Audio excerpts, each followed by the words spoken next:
Lichen planus क्या है? ख़ास तौर पे ओरल लाइकन प्लैनस। अगर इस डिज़ीज़ के बारे में आपको नहीं पता तो आज कंप्लीट इन्फॉर्मेशन आपको मिलने वाली है कि लाइकन प्लैनस होता क्या है, इसकी अलामात क्या हैं, इसकी वजूहात क्या हैं, इसकी टाइप्स कितनी हैं और इसको मैनेज कैसे किया जा सकता है, इसका इलाज कैसे मुमकिन है। ये सारी बातें आज की वीडियो में हम डिस्कस करेंगे।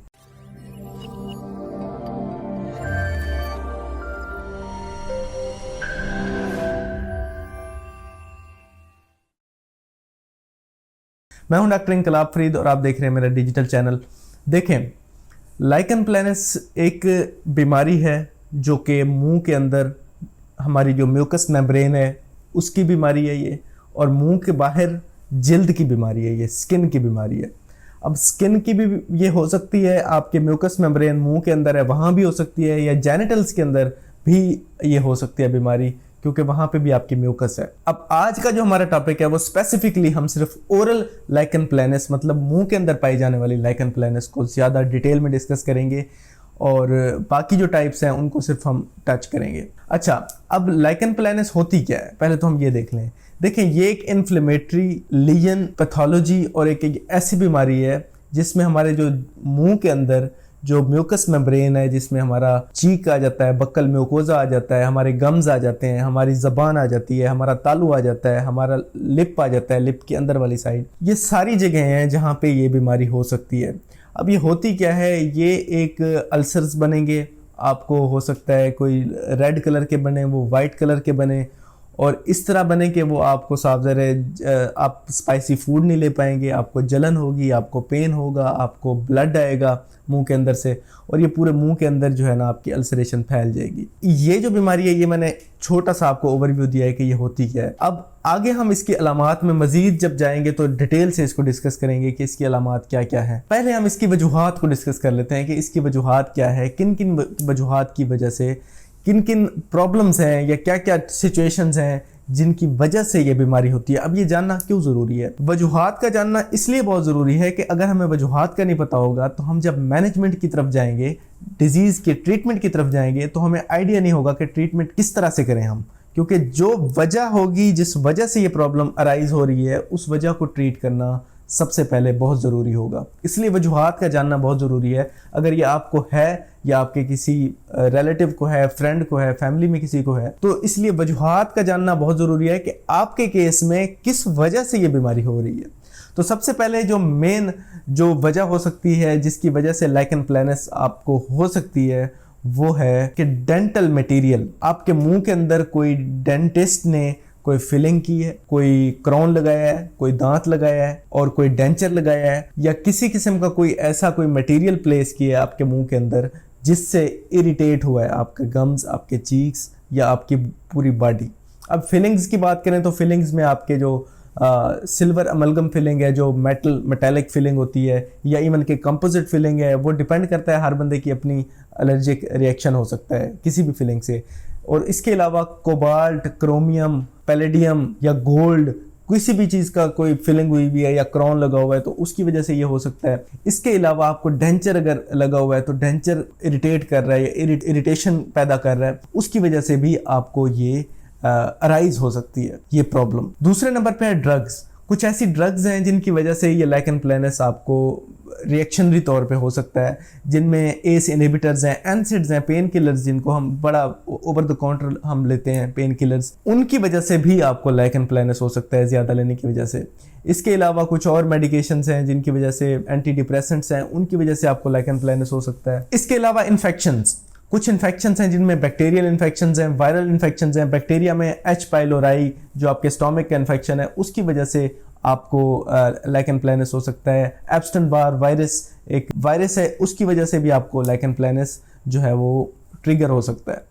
इसके अलावा आपको कोई भी ऑटो इम्यून डिजीज़ है, ऑटो इम्यून डिजीज़ के आपके अंदर पहले से मौजूद जिस्म के अंदर कहीं पे भी कुव्वत मुदाफ़ियत जब आपके ख़िलाफ़ हो जाए तो उस डिज़ीज़ को हम ऑटो इम्यून डिज़ीज़ कहते हैं।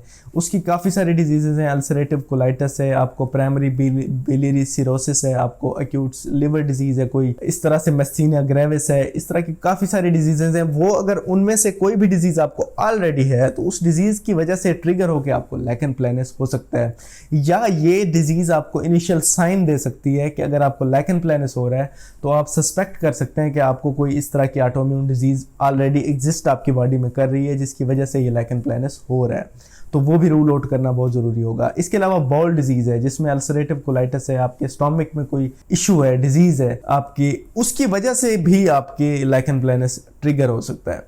इसके अलावा हम बात करते हैं फूड एलर्जी के। कुछ फूड के एडिटिव्स होते हैं, कुछ फूड के पार्टिकल्स होते हैं, कुछ फूड्स हैं स्पेसिफिक जिसकी वजह से आपको ये केमिकल्स पाए जाते हैं फूड के अंदर, कुछ ख़ास फूड के अंदर, कोई डाइट के अंदर, जिसकी वजह से आपको एलर्जिक रिएक्शन होता है और उसके नतीजे में आपको ट्रिगर होता है और लाइकन प्लैनस हो जाता है।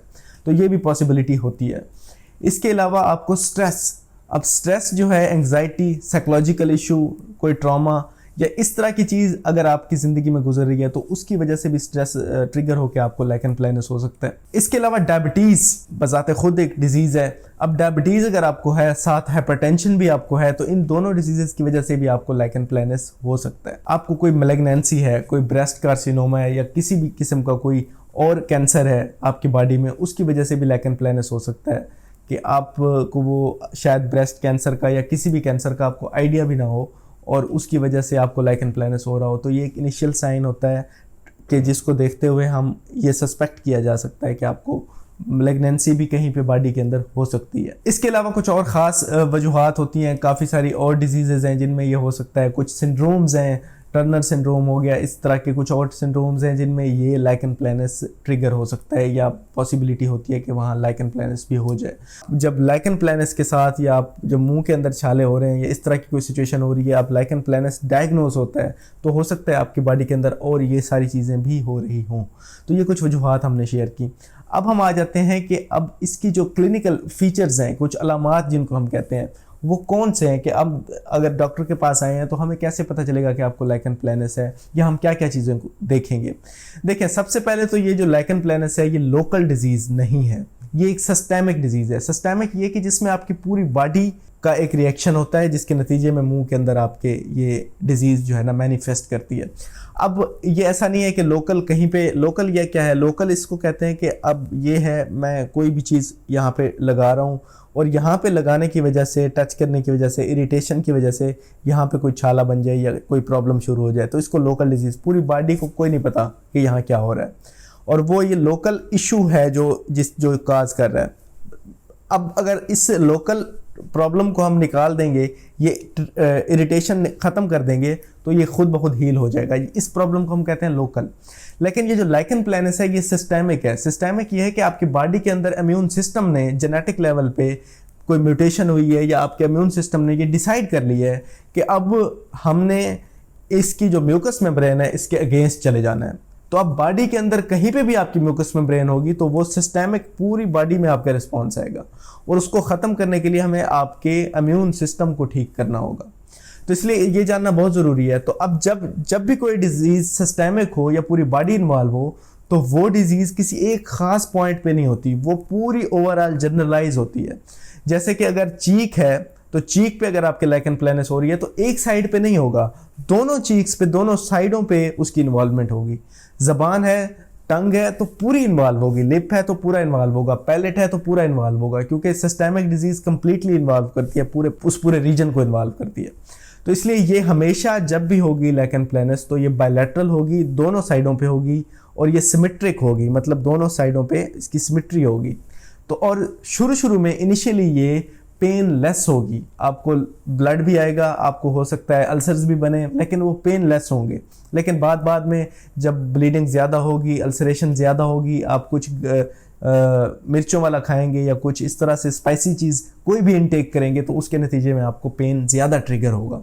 तो ये शुरू की अलामात हैं और हमेशा म्यूकस मेम्ब्रेन या आपके मुंह के अंदर जो लाइकन प्लैनस है वो सबसे पहले होती है, उसके बाद स्किन पे होती है, जेनिटल्स में होती है। तो ये इनिशियल साइन है, ये नहीं कि पहले उनमें होगी या बाद में होगी।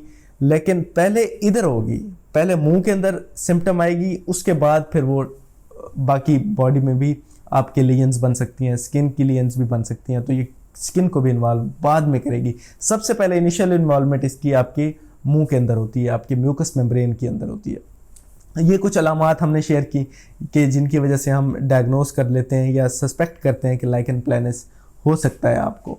अब हम इसकी टाइप्स को थोड़ा सा डिस्कस कर लेते हैं कि कौन कौन सी टाइप्स हैं, कि हमारे मुंह के अंदर कितनी किस्म की एक शक्ल लेके ये बीमारी आ सकती है।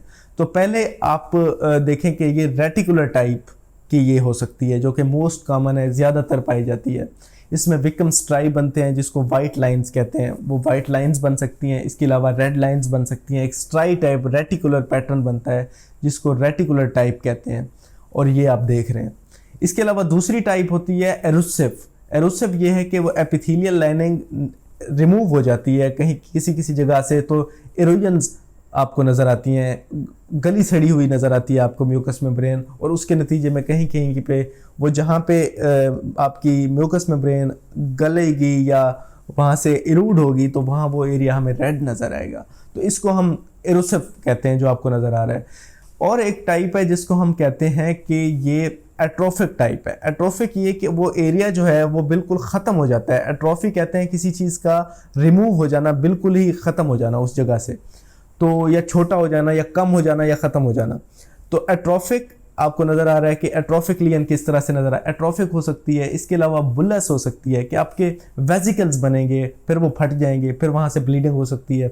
इसके अलावा आपका प्लाक टाइप हो सकती है कि वाइट पैच आपको नज़र आएगा आपके, आप ये कि टंग पे भी हो सकता है, या आपके लिप पे भी हो सकता है, या आपके चीक पे भी हो सकता है। तो ये आपको प्लाक, ज़्यादातर प्लाक टाइप जो है वो टंग के ऊपर पाई जाती है, लेकिन कहीं पे भी ये हो सकती है। तो प्लाक क्या होता है कि ये वाइटिश कलर में होती है ये। और इसके अलावा एक और टाइप है जिसको पेपुलर टाइप कहते हैं। तो पेपुलर रैशेस बनते हैं आपके म्यूकस मेम्ब्रेन के अंदर, वो बाद में चेंज होते रहते हैं, वो ख़त्म हो जाते हैं, नए बनते रहते हैं। तो ये कुछ टाइप्स हमने शेयर की। अब हम डायग्नोसिस की तरफ आते हैं कि हमें तशखीस अब कैसे, हम मतलब कैसे इस नतीजे पे पहुंचेंगे कि अब लाइकन प्लैनस ही है, कोई और चीज़ नहीं है। तो सबसे पहली जो चीज़ है जो हमें डिसाइड करने के लिए हमें गाइड करेगी वो है हिस्ट्री में हम वो जो पहले हमने शेयर किए हैं काजेज में से कोई भी वजह हम डिटेक्ट करने की कोशिश करेंगे कि कोई वजह आपकी बॉडी में है जिसकी वजह से ये हो सकती है, अगर आप में ये अलामात आ रही हैं तो। इसके अलावा हम एग्जामिनेशन करेंगे, जब क्लिनिकली हम आपके पिक्चर देखेंगे या आपके अंदर देखेंगे, आपके उस एरिया को देखेंगे, उसकी शक्ल को देखते हुए क्लिनिकली एग्जामिनेशन करते हुए हम ये डिसाइड करेंगे, सस्पेक्ट करेंगे या डायग्नोसिस की तरफ हम लीड करेंगे खुद को कि ये लाइकन प्लैनस की तरफ जा सकती है। इसके अलावा कुछ ब्लड टेस्ट्स हैं जिसमें हम ये डिसाइड करेंगे या ये देखेंगे कि कोई आपके इम्यून सिस्टम जो क़ुव्वत मुदाफ़ियत है उसमें वाकई कोई तब्दीली आई है, उनमें जो एंटीबॉडीज़ हैं कुछ ख़ास किस्म की वो बनी है कि नहीं बनी, और उसका लेवल क्या है। लेकिन ये सारे टेस्ट्स कन्फर्मेटरी नहीं है, ये हमें लीड करेंगे हमारे डायग्नोसिस की तरफ। फाइनल जो टेस्ट हमें जो तशखीस को कंप्लीट कर देगा वो बायोप्सी है, कि हम उस किसी भी लीजन का कुछ थोड़ा या सारा या कंप्लीट या कुछ हिस्सा लेके हम एक्सरसाइज करके उसको लैब में भेजेंगे मुआयने के लिए माइक्रोस्कोपिक, और उसके नतीजे में हमें पता चलेगा कि ये वाकई लाइकन प्लैनस है। जब वो माइक्रोस्कोप के नीचे हिस्टोपैथोलॉजिक एग्जामिनेशन करेंगे तो वो हमें बताएंगे कि ये वाकई लाइकन प्लैनस है। पहले हम सस्पेक्ट करेंगे या कुछ और है तो वो बताएंगे। तो इसका जो डायग्नोसिस है वो बायोप्सी के थ्रू है। अब हम आते हैं कि इसमें मैलिग्नेंसी का या कैंसर में कन्वर्ट होने का भी कोई पोटेंशियल या इसका कोई है कि इसमें बाद में ये कैंसर में कन्वर्ट हो जाए। इसमें डिफरेंट थोड़ा सा कन्फ्यूजन है। एक तो लाइकन प्लैनस जो इटसेल्फ है उसका पहले कहा जाता था कि ये कैंसर में कन्वर्ट हो सकती है, लेकिन बाद में उन्होंने कहा कि वो जो कैंसर में कन्वर्ट हो रहा था लाइकन प्लैनस, वो लाइकन प्लैनस था ही नहीं, वो लाइकनाइड डिस्प्लेजिया था। वो कैंसर से पहले सेलुलर कुछ चेंजेस आती हैं, सेल के अंदर कुछ खुलिये के अंदर तब्दीलियां आती हैं, तो उस तब्दीलियों के नतीजे में जो म्यूकस मेम्ब्रेन या हमारी जो जिल्द है उसके अंदर जो शेप या जो क्लिनिकल पिक्चर बनती है या जो उसकी जो शक्ल बनती है वो बिल्कुल ऐसी होती है जैसे लाइकन प्लैनस की तरह होती है। तो हम जब देखते हैं तो हमें ये लगता है कि ये लाइकन प्लैनस है, और वो बाद में जब कैंसर में कन्वर्ट हो जाता है तो हमें ये लगा कि ये लाइकन प्लैनस है, लेकिन ऐसा था नहीं। असल में जब हम बायोप्सी करेंगे और लाइकन प्लैनस आएगा तो उसमें बहुत लीस्ट चांसेस हैं कि वो कैंसर में कन्वर्ट होगा। लेकिन अगर लाइकनाइड डिस्प्लेजिया कि लाइकन प्लैनस की तरह लगने वाला सेल के अंदर तब्दीलियां जो कैंसर में कन्वर्ट हो सकती हैं, लगती शक्ल से बिल्कुल लाइकन प्लैनस की तरह है, तो उनमें ये 100% होता है कि वो आपका कन्वर्ट हो सके। लेकिन आपकी बायोप्सी में अगर लाइकन प्लैनस आ गया तो फिर 1 to 2% चांसेस हैं, या शायद ना होने के बराबर चांसेस हैं कि आपका जो लाइकन प्लैनस है वो कैंसर में कन्वर्ट हो सकता है। अदरवाइज वो आपका डायग्नोसिस गलत हो सकता है और आप जिसे लाइकन प्लैनस कहते रहे वो लाइकन प्लैनस था ही नहीं, तब वो कन्वर्ट हो सकता है। ज़्यादातर चांसेस ये है। अब हम आ जाते हैं मैनेजमेंट की तरफ कि इसकी मैनेजमेंट क्या मुमकिन है या इसका इलाज जो है हम कैसे देखें। इलाज के लिए सबसे पहले हमारा गोल क्या होता है, हमारा जो एम है वो क्या है कि इलाज हम क्या करना चाह रहे हैं, अचीव क्या करना चाह रहे हैं इलाज के ज़रिए। सबसे पहले तो हम जो है वो सिम्टम्स को रिलीव करेंगे कि पेन है, जो प्रॉब्लम है, पेन है, स्पाइसी फूड से इरिटेशन है, उसको हम ठीक करेंगे। तो हमारी ओरिएंटेशन क्या हो गई, पहले पेन रिलीफ। दूसरे नंबर पे जो इन्फ्लेमेशन है, जो सोजन है, उसको ख़त्म करना है, तो इन्फ्लेमेशन को हमने ख़त्म करना है। तीसरे नंबर पे कि उसकी जो मुंह की ओरल हाइजीन है उसको बहुत अच्छा करना है। चौथे नंबर पे हमारा जो कैंसर का पोटेंशियल है उसको रूल आउट करना है कि मैनेजमेंट में हमने ये देखना है कि अगर कोई भी चीज़ है जो कैंसर में भी कन्वर्ट हो सकती है तो उसको एज सुन एज पॉसिबल हम उसको रिमूव करेंगे। तो अब ये 4 चीज़ें हैं जो हमारा गोल है ट्रीटमेंट का, कि ट्रीटमेंट करते हुए तो हम पेन किलर देंगे पेन रिलीफ के लिए, या रिलैक्सेशंस के लिए सीडेटिव्स देंगे, या कुछ रिलैक्स करने के लिए उनको मेडिकेशंस देंगे। इसके अलावा हम इन्फ्लेमेशन के लिए एंटी इन्फ्लेमेटरी दे सकते हैं। अच्छा, दूसरी चीज़ ये है कि अब ये क्योंकि कुव्वत मुदाफ़त है जो लड़ रही है, जो ये प्रॉब्लम पैदा कर रही है, तो उसको हम इम्यूनोसप्रेसेंट्स भी देंगे, कुछ ऐसी दवाएँ स्टीराइड्स देंगे, वो लोकल दे सकते हैं, सिस्टेमिक दे सकते हैं, डिपेंडिंग अपॉन द कंडीशन। वो पेशेंट टू पेशेंट वेरी करता है, सिचुएशन टू सिचुएशन वेरी करता है कि हमने क्या ट्रीटमेंट देना है। हम स्टेरॉइड दे सकते हैं, लोकल दे सकते हैं, सिस्टेमिक दे सकते हैं कि हम गोलियां दे दें, या उसी जगह पे सिर्फ हम स्टेरॉइड की जेल लगा लें या स्टेरॉइड के इंजेक्शंस लगाएं, या हम स्टेरॉइड के उसी लोकल जगह पे जहाँ पे प्रॉब्लम हो रहा है, या हम गोलियां भी दे सकते हैं या जनरलाइज सिस्टेमिक इंजेक्शंस भी दे सकते हैं। इसके अलावा इम्यूनो मॉड्यूलेटरी कुछ ड्रग्स होती हैं जो कि आपके इम्यून सिस्टम को रीरूट करती हैं, थोड़ा सा ठीक तरफ ले जाती हैं, वो ड्रग्स हम यूज़ कर सकते हैं। इम्यून सिस्टम को दबाती हैं, वो ड्रग्स यूज़ कर सकते हैं हम, और एंटी इन्फ्लेमेटरी ड्रग्स यूज़ कर सकते हैं, पेन किलर्स यूज़ करते हैं। ये कुछ मेडिकल मैनेजमेंट है जिसमें हम दवाइयों के ज़रिए से ठीक करने की कोशिश करेंगे, और कॉजेटिव जो एजेंट है उसको रिमूव करने की कोशिश करेंगे कि मतलब कोई एलर्जी थी डेंटल मटेरियल से, किसी ड्रग से, किसी फूड से, किसी प्रॉब्लम से, किसी सिचुएशन से, तो उसको हम पहले रूल आउट करेंगे, उसको ख़त्म करेंगे, उसके बाद हम मेडिकेशन देंगे। इसके अलावा सर्जिकल जो मैनेजमेंट है उसको देखें। सर्जरी जो है ना, इस केस में हम तब करते हैं जब हमें लाइकनाइड डिस्प्लेजिया या कैंसर के चांसेस ज़्यादा हों, तब हम उस लीजन को निकालते हैं, ताकि उसको निकालें, अब उसको रखने का कोई फ़ायदा नहीं है, तो उसको हम फिर सर्जिकल रिसेक्शन या एक्सीजन कर सकते हैं जब हमें कैंसर का रिस्क हो या उसकी तरफ जा रहा हो, डिस्प्लेजिया हो रहा हो या तब्दीली आ रही हो कोई, तो वो बायोप्सी से हमें आइडिया होगा। तो सर्जरी पे ज़्यादातर तब जाते हैं, वरना हम मेडिकल ही मैनेजमेंट करते हैं। अब सर्जरी में क्या हो सकता है, या तो हम सर्जरी कर सकते हैं या फिर उसकी क्रायोथेरेपी कर सकते हैं, क्रायो सर्जरी हो सकती है। इसके अलावा कुछ न्यू एडवांसमेंट्स आई हैं उसके ट्रीटमेंट में, जिसमें फोटो कीमोथेरेपी हो सकती है, हिप्नोसिस हो सकती है, मेडिटेशन है, रिलैक्सेशन एक्सरसाइजेज हैं। इनसे भी इसको डिज़ीज़ को ना मैनेज करने की, टैकल करने की कोशिश की जाती है। तो ये हमने मैनेजमेंट भी डिस्कस कर ली। तो मेरा ख्याल है आज कंप्लीट ये लाइकन प्लैनस को हमने आज डिस्कस कर लिया है। अगर फिर भी कोई क्वेश्चन है या कुछ रह गया तो आप कमेंट्स में पूछ सकते हैं। आप सबका बहुत बहुत शुक्रिया। अल्लाह हाफ़िज़।